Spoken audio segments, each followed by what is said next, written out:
په افغانستان کې د بشر د یو بل پټ دښمن د له منځه وړلو لپاره د هڅو دوام. په کابل کې د سرپرست حکومت له لوري د الیاباد د تدریسي روغتون په یوه برخه کې د سرطان ناروغۍ د درملنې ملي څانګه پرانیستل شوه. په دې تړاو د سرپرست حکومت له لوري په جوړ شویو مراسمو کې چارواکو وویل چې دغه څانګه به په هیواد کې د سرطان په ناروغۍ د اخته کسانو د درملنې ترڅنګ په اړوندو برخو کې ځوان کدرونه هم وروزي.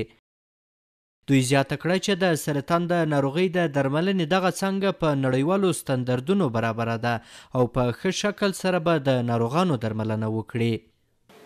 نو د همدې پر اساس باندې د کابل طبي علومو پوهنتون د لوړو زده کړو وزارت سره په تمامه هماهنګي باندې لازمه وګڼله چې هغه امکانات چې موږ یې وس لرو په هغه برخه کې باید موږ عملا چارې شروع کړو.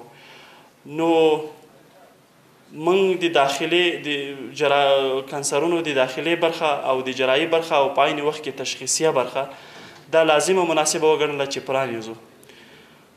په لومړیو قدمونو کې د دغه لپاره یو څه مالي ستونزې او مالي ابعاد وو چې لله الحمد د اسلامي امارت په تمام ملاتړ سره موږ په دې وتوانېدلو چې د 250,000 امریکایي ډالرو په ارزښت باندې طبي وسایلو خریداري او د واردونو جوړولو اړوند چارې پیل شوې او نن الحمدلله په خیر سره افتتاح کوو. آینده لاره دا ده چې موږ باید خودکفا شو او دغه سنټر چې دا دې ته داسې د یو ډپارټمنټ په سترګه ونه کتل شي.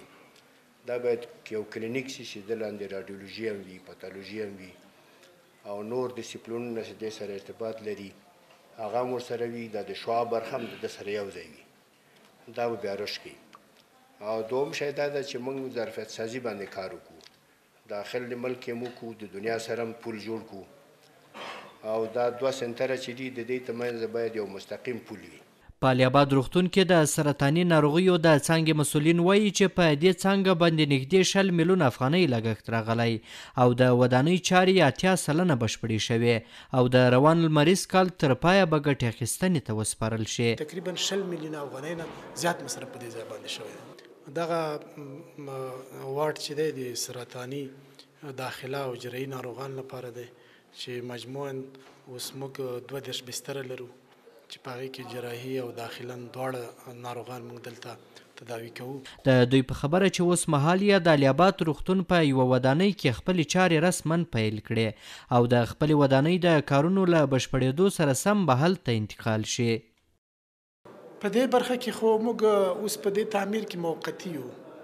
دې لپاره چې موږ تعمیر لرو هغه څو کلونه وړاندې چارې پیل شوې چې 80% یې بشپړ شوي دي. ولې دلته داخله تعمیر چې کوم نوی تعمیر د داخله ناروغانو لپاره جوړ شوی دی دم ګړی دا چې د موږ یو بل سنټر چې په جمهوریت شفاخانه کې لرو هغه 32 بستره دی چې 34 ولایتو خلکو لپاره په ولایت یو بستر هم نه رسیږي. نو دې په خاطر چې مریضانو لوټ کم شوی وي هم وبلله چې هغه شروع له دې ځایه وکړو. د الیاباد تدریسي روغتون په سرطان څانګه کې بستر ناروغان وایي چې دې ناروغۍ یې ژوند تریخ کړی او په خپلو پیسو یې د درملنې توان نه لري. او زه د سرطان په مریضي اخته یم او زه د تقریبا د پروسه د 4مې میاشتې رئیس مریض یم او بیا په ایران کې مې عملیات کړي. بیا راغلم جمهوریت کې مې واکسین وکړ. نو واکسین مې هلته وکړل بیا یې پورون رالیږلی یم دلته. ډېر خوشحاله یو چې د موږ په هېواد کې چې 2 روغتونونه جوړ شوي په کې ډېر شلوغ او مریضان ډېر وو.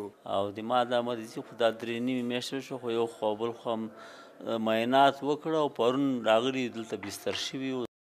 دوی وایي په الیاباد روغتون کې د سرطان څانګې په پرانیستلو سره خوښ دي او په خبره یې چې د جمهوریت د روغتون د سرطان په څانګه کې امکانات کم او د ناروغانو شمیر زیات وو نو له همدې کبله د دوی سمه درملنه هم نه کېده. بیا اوس چې دلته چې راغلم خدای دې ښه ورسره وکړي د خلکو سره خدمت کړي خپل من د وجود ډېرې کوښښ کړي ښه چې خدای ورسره وکړي دوام راکوي.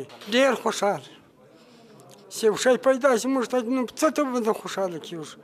موږ ډېر خوشحاله شي په خپل وطن کې قراري جوړه شوله خوشحاله وي پرې باندې خدای دې دغسې قراري پسې راولي. الحمدلله خدمات کوي ډاکټران خدمات کوي ښه راباندې ګرځي دوایي موایي راکوي څه دوا اوس یې نه دي دلته بیا د باندې نه راخلي. د سرطاني ناروغیو دغه څانګه پر داسې مهال په افغانستان کې پرانیستل کیږي چې لا هم د دې ناروغۍ په تړاو د خلکو عامه پوهاوی کم دی او دغه راز د ناروغانو شمیر ته په کتو د درملنې مرکزونه یې هم په نشت حساب دي. احسان الله کریمي، CMG، کابل.